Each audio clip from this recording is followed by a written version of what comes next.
తెలుగు వాళ్ళే కాదండి, ఇంకా దీన్ని ప్రమోట్ చేస్తాం, ఇంకా అదర్ లాంగ్వేజెస్ కూడా. మన జాతికి సంబంధించినంతనే కాదు కదా, టోటల్ ఆల్మోస్ట్ బీహారు అటు కాశ్మీరు ఇదే తప్ప మిగతా అంతా దేశాన్ని అంతా పరిపాలించిన అతని ఒక యోధుడు కథ కాబట్టి అది మొత్తం దేశమంతా అందరికి కూడా తెలియాల్సిన. సో ఇక ముందు దాన్ని వేరే లాంగ్వేజెస్లోకి కొన్ని డబ్బింగు లేకపోతే హిందీలో సబ్ టైటిల్స్తో రిలీజ్ చేయడం అది జరుగుతుంది. ఇంకా ప్లానింగ్ జరుగుతుంది. ఇదని మరి వాళ్ళ ప్లానింగ్ ఎట్లా ఉందో నాకు ఐడియా లేదు. మేమంతా వీటిలో ఉన్నాం. ఇప్పుడు త్వరలో డిసైడ్ చేస్తా ఉన్నాం. 2 కోట్లు ఇచ్చి మన కోట్లింగాల అక్కడ స్టార్ట్ చేశారు. బట్ ఏదైనా చాలా సంతోషంగా ఉందండి. బట్ అంటే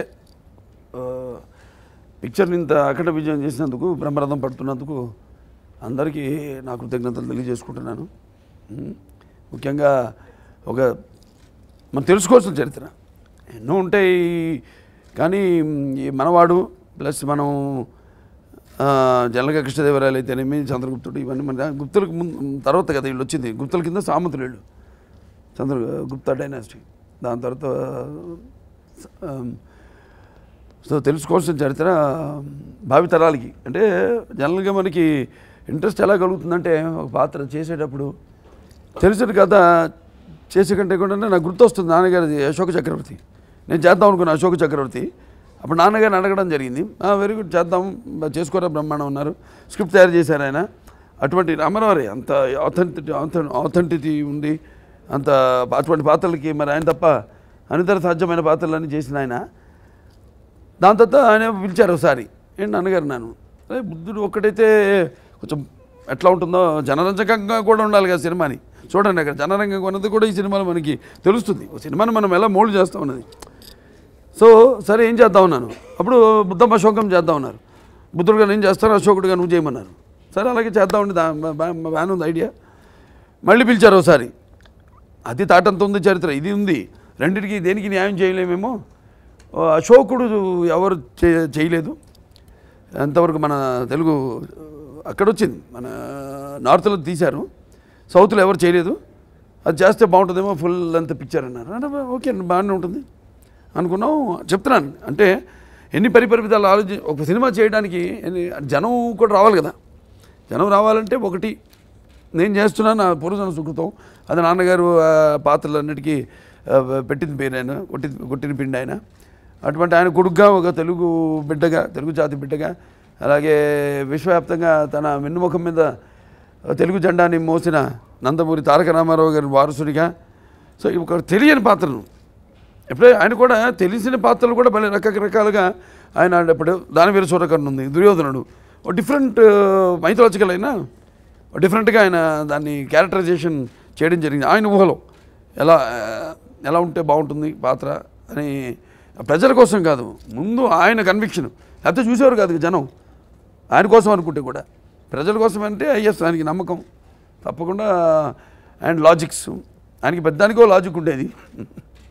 సో ఇట్లా బ్రహ్మాండంగా మా ఈ ప్రయత్నాన్ని ఒక తెలియని పాత్రని, unsung story of an warrior అని మన క్యాప్షన్ కూడా ఇప్పుడు డైరెక్టర్ గారు కూడా చెప్తూ ఉండేవారు. సో దాన్ని ఆవిష్కరించినందుకు, ప్రజలు కూడా దాన్ని అభిమానిస్తున్నందుకు అందరికీ నా కృతజ్ఞతలు తెలియజేసుకుంటున్నాను. ఒక్కొక్కరికి ఒక్కొక్క మైల్ స్టోన్ ఉంటుంది లైఫ్లో. అలాగే నాకు డెఫినెట్గా ఈ 100వ సినిమా కావడం కూడా ఒకనొక కారణం. అంటే మంచి సబ్జెక్ట్ ఎంచుకున్నానన్న ఒక దానికంటే ఏదో అని అంటూ ఉంటాను, అంత కాకతాళీయం యాదృచ్ఛికంగా జరిగిందని. అలాగే నేను ఏదో ఇంకో సినిమా గురించి ఆలోచిస్తుంటే ఈ సినిమాతో రావడం, నిర్మాతలు డైరెక్టర్ ముందుకు రావడం. సో డెఫినెట్గా నా 100వ సినిమా కావడం కూడా డెఫినెట్గా దానికి మంచి హైప్ వచ్చింది. సంక్రాంతికి విడుదల చేద్దాం అనుకుంటున్నాం సినిమా అన్నారు. సో ఆయన ఎంత కాన్ఫిడెన్స్తో వచ్చాడో ఆయన. సో అది నేను కన్విన్స్ అయ్యాను. సో డెఫినెట్గా వస్తాం. మాకు అండ్ నిడివి చెప్పారు, సినిమా నిడివి కూడా 2 గంటల 15 నిమిషాలు అని చెప్పారు. అండ్ డెఫినెట్గా మనిషి పూర్తిగా ఒక విజన్తో వచ్చాడు ఆయన. ఎలా అనుకుంటున్నాడు, ఎలా విజువలైజ్ చేశాడు ఆ పాత్రని. డెఫినెట్గా ఫుల్ ప్లానింగ్తోనే వచ్చాడు ఆయన నా దగ్గరికి. అంటే నేను కూడా ముందే వాళ్ళతో కూడా మాట్లాడి, గ్రాఫిక్స్ వాళ్ళందరితో ఇవన్నీ అడుగుతానని తెలిసేమో. సో అన్నీ కనుక్కుని ఆయన వచ్చి పలానా సంక్రాంతికి విడుదల చేద్దాం అనుకుంటున్నాం సినిమా అని చెప్పడం జరిగింది. సో ఆయనలో ఉన్న కాన్ఫిడెన్స్ ఏదైతే ఆయన ఎంతూజియాజంతో వచ్చాడు ఆయన, సో అది నన్ను కన్విన్స్ చేసింది, ఆయన కన్విక్షన్ నన్ను కన్విన్స్ చేసింది, ఆయన కన్విక్షన్. కథ ఏం లేదండి, కథ మాకు కట్టె కొట్టే తెచ్చే మూడే 4 లైన్లు చెప్పాడు ఆయన. ఏంటంటే ఒక తెలుగు నేలపైన అడిగాడని ఒక మహావీరుడు, అలాగే సముద్ర తోయ పీతవాహనుడిగా మొత్తం తన సైన్యాన్ని 4 దిక్కులకి నడిపించిన యోధుడు, అలాగే క్షత్రియ దర్ప మానమర్ధనుడిగా ఈ యొక్క గణనీయ సంఖ్యలో ఈ రాజ్యాలన్నీ జయించిన వీరుడి కథని, అలాగే తెలుగు పౌరుషం తేజరిల్లేలా చేసిన అసమాన శూరుడని ఈ 4 లైన్లు చెప్పారు ఆయన. అంతే, కథ తక్కువ, చాలా తక్కువ. మిగతా అంతా మేము ఇమాజిన్ చేసుకుని చేయడమే. మిగతా అంతా మనకు తెలిసింది ఏంటంటే శాతవాహనుడు 23వ చక్రవర్తి, తను 23వ రాజు చక్రవర్తి అయ్యాడు. తర్వాత దాని తర్వాత తల్లి పేరు పెట్టుకున్నాడు అతను, తన ఇంటి పేరు మార్చి తల్లి పేరు పెట్టుకున్నాడు. అంతే తెలుసు మాకు. అండ్ ఏ రాజ్యాలు జయించాడు అతను అని 4 లైన్లే ఉంది హిస్టరీలో కూడా. మిగతా అంతా ఇమాజిన్ చేసుకుని క్యారెక్టర్ ఎక్కడ పడకుండా అన్ని ఉన్న చుట్టూ క్యారెక్టర్స్తో లింక్ చేసుకుంటూ చేయడం జరిగింది. నాకు ఎప్పుడో అలవాటు ఏంటంటే ముందుకు వచ్చి ఒక సినిమా స్టార్ట్ అయినప్పుడు సరదాగానే ఉంటాను. నెమ్మదిగా నాకే తెలియదు కదా పాత్ర అంటే ఒకటి అరవడం, లేకపోతే ఏడవడం, లేకపోతే ఎవరో తృప్తిపరచడానికి ఒక నవ్వు విసరడం కాదు సినిమా ఒక పాత్ర అంటే. ఇంకొకళ్ళ ఆత్మలోకి మనం వెళ్తున్నాం, ఏ అనుభవాలు అయితే మనం అనుభవించలేదో సో వాటిలోకి వెళ్ళినప్పుడు ముందు మనం పరిచయం చేసుకోవాలి ఆ పాత్రకి. అదే చెప్తుంటాను ఎప్పుడు. ఈ సినిమా విషయంకి వస్తే ఏమో అన్నీ వాళ్ళు నడిపారేమో అనిపిస్తుంది నాకు. నాన్నగారు ఒక ఆయన చేయాలనుకున్న పాత్ర ఆయన చేయలేదు. సో ఆయన యొక్క ఆశీస్సులు, ఆత్మ, అలాగే ఈ గౌతమి బాలశ్రీ, శాతకర్ణి వీళ్ళంతా వెనకుండా నడిపించారనిపిస్తుంది నాకు ఈ సినిమా. ఏదండి ఏ పాత్రకైనా ఒకటేనండి. ఈ పాట కొంచెం ఎక్సర్సైజ్ చేయడం జరిగింది. కొంచెం వెయిట్స్ నేను ఎక్కువ చేయను, నాకు అలవాట్లేదు. అండ్ ఎందుకంటే ఈ మధ్య వస్తుంది ఏదేదో ఏమని 8 ప్యాక్స్ ఇవన్నీ మన నేటివిటీ కూడా కాదు. చూడరు, నువ్వు చొక్కా తీసి చూస్తే ఎవడు చూడడం మన వాళ్ళు. నేటివిటీ ఇప్పుడు నార్త్ అది చేస్తే ఒప్పుకుంటారు వాళ్ళు. ఒక నేటివిటీ మన దగ్గర ఇప్పుడు మన కోడి రామ్మూర్తి గారు ఉన్నారు మన చరిత్రలో. ఎలా ఉండేవాడు మనిషి, దిట్టంగా మంచి దృఢంగా ఉండేవాడు ఆయన. సో మన నేటివిటీ మంది. నేను దీన్ని కొంచెం వెయిట్ సేవ్ చేయడం జరిగింది. అయినా ఏమని చేసినా కూడా పాత్ర ఎలా మోల్డ్ అవుతుందని నాకు తెలియదండి. పాత్రతో కూడా బాడీ మోల్డ్ అవుతుంది కొంచెం. నాన్నగారిలాగా దుర్యోధనుడు అయితే మంచి గంభీరంగా ఒక యోధుడిలాగా, గండరు ఏదో మేటి పోటీ జగజ్జట్టిలా కనపడతాడు. అదే కృష్ణుడైతే కొంచెం ఆడంగితనం, ఫెమినిటీ ఉంటుంది. అలా కర్ణుడైతే అదంతా ఉంటుంది. అవన్నీ మేము చేసే వ్యాయామం వీటితో పాటు బాడీ కూడా మోల్డ్ అవుతుంది జనరల్గా. అది నా చేతుల్లో ఉండదు, అది నా చేతుల్లో ఉండదు. వేసుకునే కాస్ట్యూమ్ నుంచి కూడా ఉంటుంది, అది మాత్రం ఉంది. వేసుకునే కాస్ట్యూమ్, మెటీరియలు, దాని తర్వాత లొకేషను, ఆ సీను, చుట్టూ ఉన్న ఆర్టిస్టులు, అవన్నీ కూడా ఒక క్యారెక్టర్ బాడీ మోల్డింగ్ మీద వాటి ప్రభావం ఉంటుంది. ఎక్స్పెక్ట్ చేశానండి, ఆ కన్విక్షన్తో అందుకే చేశాను 100వ సినిమాని. డెఫినెట్గా అంటే 100వ సినిమా హిట్ అని కాదు, మెయిన్గా అటువంటి పాత్ర, ఆ పాత్రకి నేను పూర్తి న్యాయం చేయగలుగుతాను అన్న, అంటే నేను చెప్పే ఒక టీం వర్క్ అనండి. సో కాబట్టి designing of the film, total film designing నాకు కాన్ఫిడెన్స్ ఇచ్చింది. డెఫినెట్గా ఇది పెద్ద సక్సెస్ అవుతుందని. ఎందుకంటే ఒకటి ఇప్పుడు వెరైటీ, అంటే తెలియని పాత్రే వెరైటీ, ఒక కమర్షియల్ ఆస్పెక్ట్ దాంట్లో ఏంటంటే తెలియని పాత్ర. సో డెఫినెట్గా దాని మీద నాకు పూర్తి నమ్మకం ఉండింది, పిక్చర్ పెద్ద సక్సెస్ అవుతుంది. అండ్ కాంబినేషన్, మ్యూజిక్ డైరెక్టరు కంచె చూశాను, అక్కడ అద్భుతమైన రికార్డింగ్ అది చేయడం, పాటలు అయితేనేమి రికార్డింగ్, మంచి బాణీలు, అద్భుతమైన బాణీలు సమకూర్చడం జరిగింది. సో నాకు మొదటి నుంచి I was very confident picture పెద్ద సక్సెస్ అవుతుంది. అందరూ వాళ్ళు సొంతం చేసుకున్నాను సినిమాని. జనం ఎలా సొంతం చేసుకున్నారో, ఎలాతో మంచి సినిమాకి నేను నిజంగా ఈ సినిమాకి అయితే భాషాభేదం కూడా ఉండదు. ఎక్కడో మా ఫ్రెండ్తో మాట్లాడితే అక్కడ గురుగాంలో రిలీజ్ అయింది పిక్చరు, అక్కడంతా నార్త్ ఇండియన్స్ అంట, థియేటర్ నిండా ఏళ్ళలో చప్పట్లంట ఆడు కూడా. సో అలా కొన్ని సినిమాలకి భాషాభేదం ఉండదని డబ్ చేయాలి మళ్ళీ, ఇది లేకుండానే డైరెక్ట్ తెలుగు రిలీజ్ అక్కడ. అలా భాషాభేదం కానీ ఆడమగ తేడా కానీ లేకపోతే పండిత బామరాది పట్టుపిడుపులు కానీ ధనిక పేదరికం అని తారతమ్యం కానీ లేకపోతే అభిమానులు దురభిమానులు అని అడ్డుకోవడాలు కానీ ఉండవు ఇలాంటి సినిమాకి. అలాగే ఇండస్ట్రీ వాళ్ళు కూడా అందరూ వాళ్ళు తమ సొంతగా భావించారు.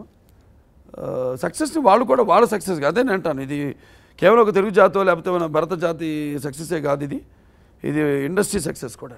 సో నాకు ఎక్కువ టైం దొరకదండి, ఆయన ఎక్కువ సోషలైజ్ అవ్వను నేను. లేకపోతే సినిమాలు ఏదైనా నెక్స్ట్ పిక్చర్ ఏంటి దానికోసం హోంవర్క్ చేస్తాను. ఎవరు ఒక సబ్జెక్ట్ చెప్పినా సరే ఇప్పుడు 5 సినిమానే ఉంది, కమర్షియలైజ్ ఎలా చేయాలి ఇప్పుడు దాన్ని ఉంటాయి. అబ్బాయిలు అందరూ ఎదురు చూస్తుంటారు కదా ఊరికే, అంటే దాన్ని ఎట్లా ఓకే తెలంగాణ స్లాంగ్ వెళ్తాం, ఎందుకంటే స్లాంగ్ అని కాదు, స్లాంగ్ కోసం వెళ్తా అక్కడ అది క్లారిఫై చేయాలి. అది నేపథ్యం అక్కడ ఉంటేనే దానికి సింపతి వస్తుంది క్యారెక్టర్కి, ఆ నేపథ్యంలో ఉంటేనే అని ఆ నేపథ్యం సెలెక్ట్ చేయడం జరిగింది. అలాగే చేజులు ఇవన్నీ కూడా నేనే హోంవర్క్ చేసుకున్నాను మొత్తం. సో ఇలా ఒక క్యారెక్టర్లోకి వెళ్ళినప్పుడు ప్రతిదీ క్షుణ్ణంగా డీటెయిల్స్లోకి వెళ్తాం. ఈ సినిమా కూడా కానీ చూడలేదు, ఒకసారి చూపించి కలిసామండి. ఆయన ఇప్పుడు అదే సర్కార్ అయ్యాక ఆలోచిద్దాం ఉన్నారు. సో సర్కారు మన ఎప్పటికి అవుతుందో ఐడియా లేదు. సో చూద్దాం, వేచి చూద్దాం. ఆయన లేకపోతే సినిమా ఉంటుంది, అది మీద గ్యారెంటీ. ఎందుకంటే తీసుకోండి రిస్క్ కూడా ఉంటాయి కొన్ని ఆ డీటెయిల్స్. సినిమాకి అది చెప్పలేను ఇప్పుడు మీకు ఆ ప్రెసిడెంట్ క్యారెక్టర్. సో దాన్ని అంతవరకు చెప్పగలుగుతాను. దానికి అంటే ఒక పాత్రలోకి వెళ్ళినప్పుడు ఇక అంతే ఊహించుకుంటే. ఇప్పుడు నయనతార అన్నాను, హేమమాలిని గారు అలా ఈ సినిమాలో, అక్కడ రామరాజ్యంలో నయనతార అంతే. అమితాబ్ బచ్చన్ గారు కూడా డెఫినెట్గా ఆయనే అన్నారు. అప్పుడు అది ఏదో సినిమా ప్రమోషన్కి వచ్చినప్పుడు అన్నారు ఆయన, ఒక 1000 మందిలో నిలబడిన పాత్ర అయినా సరే నేను చేయడానికి రెడీగా ఉన్నాను తెలుగులో అని. ఇది 1000 మందిలో కాదు, అందరినీ శాసించి ఉన్నతమైన క్యారెక్టర్ అది. 5-6 రోజుల క్యారెక్టర్ అది, ఎక్కువ రోజులు కూడా ఉండదు, కానీ అంత ఇంపార్టెన్స్ ఉంది క్యారెక్టర్కి. సో ఆ క్యారెక్టర్ ఆయన చేస్తేనే ఉంటుంది సినిమా, లేకపోతే ఉండదు. ఆ సినిమా ఉందండి, ఐడియా ఉంది, చేస్తాను తప్పకుండా. పౌరాణికం ఉందండి ఒకటి, చెప్పలేను పేరు చెప్పను అవతల ఆర్టిస్ట్ది. పౌరాణికం ఒకటి అనుకుంటున్నాను. అలాగే అంతేనండి, సోషల్ ఏం లేదు, పౌరాణికం మీదే ఆలోచిస్తున్నాను. మల్టీ స్టార్ ఏదైనా కాకపోతే ఒకతోడే పెట్టాడు ఆయన. ఏది ఎడిటింగ్లో నేను వెంటనే ఫోన్ చేశాను, రీరికార్డ్ చూస్తాను. అదే మొత్తం షాట్ లేదేంటి అన్నాను. లేదు మొత్తం ఎక్స్టెండ్ చేయండి షాట్ అన్నాను. పాప ఎక్స్టెండ్ చేసి మనం ఎందుకు చెప్పాము ఏంటి అన్నది అదే కృష్ణ గారిలో ఉంది గొప్పతనం. అంటే మనం ఇటువంటి పెద్ద కృష్ణ వినాలి అని మీ పని మాట, మీ సీనియారిటీకి కృష్ణ అంతా అని మీరు అనొచ్చు, అది కాదు కదా. ఆయన చేసే సినిమాలు కూడా అన్ని గొప్ప సినిమాలే.